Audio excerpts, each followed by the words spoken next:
Effectivement, hier, il y a eu c'était le dernier jour du procès de l'assassin de mon mari, docteur Mahmoudou Bari. Et je ne peux pas appeler ça une satisfaction ou une victoire. C'est quelque chose qui est très, très dur, qui a été très, très difficile pour nous, pour la famille Bari. Après 3 ans de combat, c'est hier qu'on a réussi à avoir cette peine qui nous paraît très peu. Mais on se dit aussi, peu importe la peine qui lui sera attribuée, ça ne ramènera pas mon mari. Ouais. On n'a pas été satisfait de cette peine. On aurait voulu que ça soit plus. Pourquoi? Parce que c'est une personne dangereuse pour la société. C'est une personne qui a des problèmes psychiatriques. Et ça ne date pas de maintenant, ça date de très longtemps, depuis son enfance. Bien. Alors, finalement, comment vous interprétez? Pourquoi, à votre avis, la Cour n'a retenu que 9 ans contre cet auteur de l'assassinat de votre mari? Comment vous comprenez la décision du tribunal de ne lui infliger que 9 ans? Alors, ils se sont basés sur l'altération de son discernement après les résultats de ces examens, comme quoi c'est une personne qui était à moitié, on va dire, moitié responsable et moitié irresponsable. Par exemple, au moment de l'acte, il était moitié fou et aussi moitié responsable. Mais ce qui a été aussi bien, c'est parce qu'ils ont reconnu l'acte. Ils l'ont reconnu responsable de la mort de mon mari. Ça, c'est une bonne chose que nous avons tous accueilli avec satisfaction. Ils ont aussi retenu les propos racistes qu'il a proférés parce que c'est ce qui a amené tout ça. Bien. Voilà. Donc c'est... Ben, on sent que c'est une peine, c'est un verdict qui vous déçoit un tout petit peu. Est-ce qu'il y a d'autres questions sur ce plateau, très rapidement? Oui, et qu'est-ce qui sera fait désormais après cette sentence? Alors désormais, nous attendons. Ils ont dit qu'il a 10 jours normalement pour faire un rappel. Donc nous attendons, nous, avec notre avocat, on ne fera pas rappel derrière. Mais on attend que si eux, ils font un appel, après on envisagera une autre procédure. Et ça sera avec notre avocat, bien sûr. Bien, oui, Mounou Baldi. Madame, encore nos condoléances. Ouais. On imagine qu'après ce qui s'est passé, vous étiez sur place, vous avez dû consulter, vous informer sur les pratiques racistes en France. Est-ce que, en résumé, on peut continuer à croire que la France est toujours raciste? Alors, je dirais pas la France est raciste, puisque c'est pas toute la France qui a proféré des gens racistes à mon mari, donc je peux pas dire cela. Mais la personne qui a tué mon mari, le franco-turc, il est raciste. Pour moi, il est raciste. Ouais, c'est très clair. Comment va votre fille? Est-ce qu'elle est désormais au courant que son mari, et plutôt son père, a été assassiné, et dans quelles circonstances? Est-ce que vous l'avez désormais mise au courant des faits? Comme vous savez, c'est encore une petite fille. Elle n'a que 5 ans. Elle n'arrive toujours pas à comprendre, et même moi, je ne trouve pas ni les mots juste pour l'exprimer, comment l'expliquer. Elle ne sait absolument rien de ce qui se passe. Tout ce qu'elle sait, son papa n'est plus là et qu'il ne reviendra jamais. Mais elle ne sait pas encore qu'est-ce qui s'est passé. Je trouve qu'elle est encore trop petite pour le comprendre. J'ai envie encore de la protéger. Mais j'ai aussi de la peine quand elle me pose les questions concernant son père. Où est son papa? Est-ce que je peux pas ramener son père?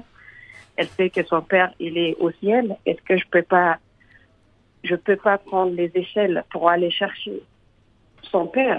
Ça me fait très très mal au cœur, sachant que il ne le reverra plus jamais, que je suis incapable de lui placer les mots.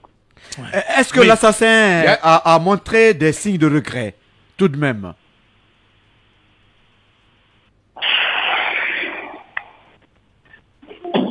Honnêtement, on voulait même pas cela. Je crois il s'est prononcé une fois en disant qu'il s'excuse auprès de la famille. On n'a pas besoin de ça. On aurait voulu qu'il ne le laisse, qu'il ne le tue pas. Mais en signe de regret, je n'ai rien vu, à part ces mots-là. Il y a un auditeur qui vient d'envoyer un message, madame, qui voudrait savoir, c'est Maki Dieng de Amdallah, qui voudrait savoir s'il y a une procédure d'indemnisation mise en place par le tribunal.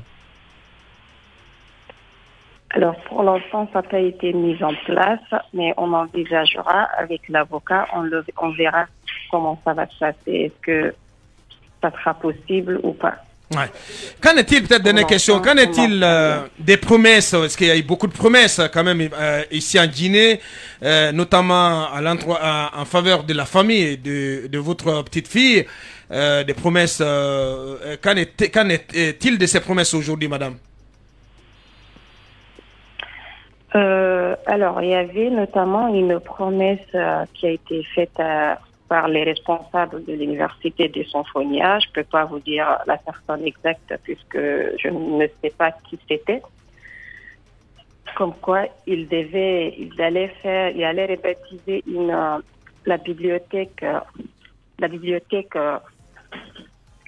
l'université. De droit de l'université de Symphonia, voilà, à son nom.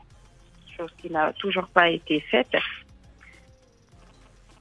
Il y a eu d'autres promesses, mais rien n'a été encore fait. Ça reste encore des promesses. Mais je tenais vraiment à cette promesse de rebaptisation de la bibliothèque à son nom. Parce que cette bibliothèque, mon mari a étudié là-dessus. Il a enseigné, il a nourri cette bibliothèque. Si vous ne le saviez pas, il a envoyé très souvent des livres. Des ouvrages, des livres, qu'il collectionnait avec certains de ses, qu'il collectionnait avec certains de ses amis de promotion ici en France, notamment à l'université de la fac de droit à Rouen, là où il a étudié, il a enseigné, pour nourrir cette bibliothèque. Donc aujourd'hui, si cette bibliothèque porte son nom, ça sera un grand honneur. Ça sera aussi une manière de l'immortaliser tout simplement. De revivre sa mémoire. Ouais. Bien. La toute dernière question, Talib. Sur un autre plan, oui, qu'en est-il de votre vie depuis la disparition de votre mari, votre vie et celle de votre quotidien. Voilà, votre quotidien. Est-ce que vous bénéficiez aussi des soutiens?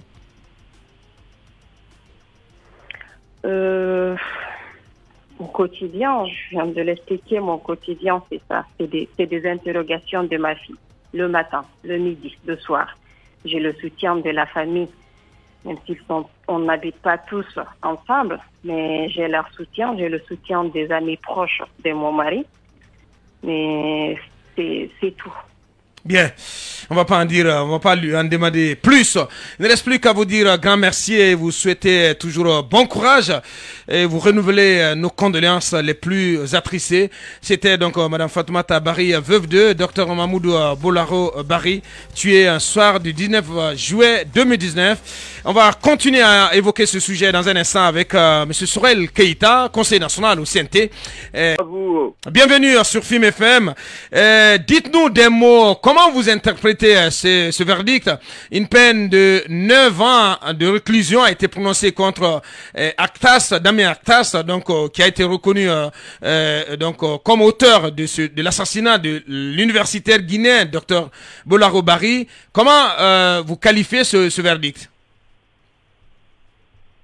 Tout d'abord, permettez-moi, s'il vous plaît, de saluer la grandeur d'âme, le courage, la dignité de cette dame que vous venez d'interviewer, Madame Fatoumata Diarra Bari, qui est une femme formidable, grâce à qui ce procès a pu avoir lieu, c'est certainement grâce au collectif Justice pour Mamoudou, grâce aux amis, grâce à la famille, grâce à la mobilisation de tout un chacun que nous avons pu avoir ce procès. Mais c'est avant tout grâce à la force et à la grandeur d'âme de cette dame que vous venez d'entendre, qui fait la fierté des femmes de Guinée.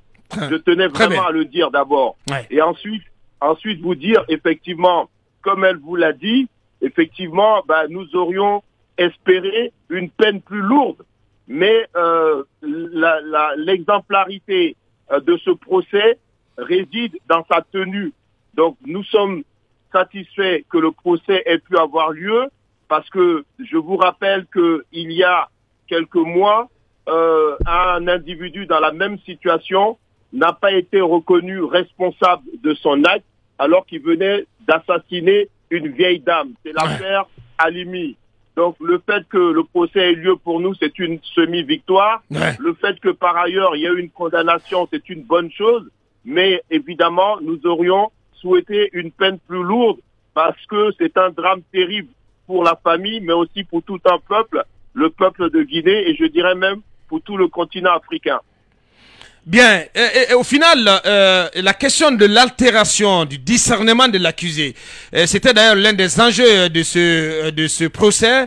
Est-ce que la défense invoquait plutôt donc la pathologie dont souffre Actas, c'est-à-dire une schizophrénie paranoïde résistante? Est-ce que, à votre avis, c'est un élément qui a pesé dans ce verdict avec cette peine amoindrie à vos yeux? C'est un élément qui, évidemment, a pesé parce qu'au regard du droit français, lorsqu'il y a altération, d'abord, lorsqu'il y a altération, il y a responsabilité. D'où la semi-victoire dont je parlais. Mais lorsqu'il y a altération, il y a aussi une diminution de la peine. Donc c'est le droit français qui l'impose. Et nous pensons aussi que il y a eu probablement un débat au sein des magistrats, parce qu'il y avait 5 magistrats, un magistrat principal et 4 magistrats assesseurs. Nous pensons qu'ils n'étaient pas tous d'accord sur la notion d'altération. Nous pensons que probablement 1 ou 2 des magistrats pensaient plutôt à l'abolition du discernement. Et lorsqu'il y a abolition du discernement, il y a irresponsabilité totale. C'est pour cela que, évidemment, nous sommes déçus, mais en même temps, il y a une petite satisfaction du fait qu'il ait été reconnu quand même responsable du crime horrible de l'assassinat qui constitue cet assassinat, mais que par ailleurs, il est enfermé également. Donc, il va être enfermé. Il ne sera pas dehors et nous allons veiller à ce qu'à l'issue de sa peine, il ne sorte pas. Parce que le droit français permet aussi, par une procédure administrative, de tenter de le maintenir en détention. Parce qu'effectivement, comme l'a dit Madame Barry, comme elle le dit souvent, il ne faudrait pas qu'une autre famille soit victime de la monstruosité et des délires criminels. Est déjà symbolique et maintenant devient, je pense qu'il faut aussi suivre cette comment on appelle la phase d'indemnisation, parce que c'est quand même un homme, un père de famille qui a été arraché à la section de sa famille. Sa femme a encore du mal, voilà, sa femme a encore du mal à supporter cela, sans compter maintenant son enfant qui doit apprendre cela avec le temps, grandir sans son père, et maintenant sans tenir compte aussi du cadre. J'ai dit ses parents aussi au village, sa maman. Tout ça c'est la famille, mais de manière aussi plus globale, le cadre qu'il est aussi pour sa nation. Parce qu'il y a l'université de Somphonia où il a quand même été d'un grand apport. Je pense que c'est un homme... Sorel qui revient donc à l'antenne. Vous étiez en train de répondre à la question du cabinet sur les propos racistes, M. Keita. Oui, merci de me reprendre. Ouais, donc j'étais en train de dire que c'est vraiment aussi... un hommage que je tenais à rendre aux associations SOS Racisme et la LICRA, la Ligue contre le racisme et l'antisémitisme, qui se sont constituées partie civile et qui, dans une certaine mesure, ont permis aussi que la peine puisse ne pas être amoindrie, parce qu'on aurait pu avoir une peine de 4 ou 5 ans. Et pour finir, j'étais en train de dire aussi que, comme l'a rappelé Madame Barry, il serait absolument indispensable que les autorités guinéennes rendent hommage au docteur Mahmoudou Bari, parce que c'est une perte aussi pour la Guinée. Ouais. C'est un cadre de haut rang que notre pays a perdu. Vous l'avez même qualifié de pépite. Hein. Absolument, c'est une réelle pépite. C'est vraiment un qui s'est éteint. Ouais. N'oubliez pas, je le rappelle, que c'est un spécialiste de droit fiscal minier dans un pays qui est un scandale géologique. C'est vraiment important que cet hommage soit rendu. Et à cet égard-là, je m'en voudrais de ne pas rappeler que Madame Lauriane Doumbouya nous a adressé un message de compassion et de soutien. Très bien. Et ça, il faut le dire aussi, et demander à ce que la Guinée tout entière se mobilise par rapport à cela, parce que c'est un digne fils de notre pays que nous avons perdu. Ouais. Qu'est-ce que vous comptez faire? Elle l'a fait à quel moment? Il parle là de la première dame. De la première dame. Oui. Mais elle l'a fait à quel moment? Je parle de la première dame, bien sûr. Elle l'a fait à quel moment? Après le message de compassion, après le verdict? Elle l'a fait. Elle nous a adressé un message hier. Très bien.